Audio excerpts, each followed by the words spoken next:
Day 12, ladies and gentlemen, of being drug and fancy free. So, as the new year is only a few days away, and I must admit, it's been one of the slightly, it's not even Boxing Day, it's Saturday, isn't it? Because, curiously enough, it was about a year ago is where everything started to go wrong. And it didn't even involve, turning to drugs or alcohol or anything like that. It went worse in a slightly different way. But you know what? Whilst I have the opportunity to talk about it, here's just some of the things that I have definitely learned from my experience from last year. As bad as things are, I can make things an awful lot worse for myself if I did myself a lot more damage. Whether you want to call this damage control, damage limitation, whatever you like. However, yeah, actually, to be honest, that's pretty much what these videos are. Damage limitation. You know what?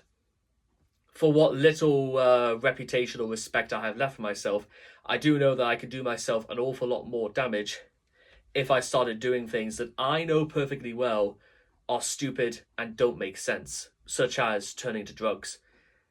However, I must also state that I've known many people in my time who have turned to drugs, and it's not their fault. Some people, listen, I'm not even going to get into the stories about them, but there are some stories I've heard that are absolutely sickening. And yet, despite all that, guess what? They're turning their lives around. They are doing it when they don't have to because it wasn't their fault. So there's no pressure or inclination that they've got anything to prove to anybody. At the same time,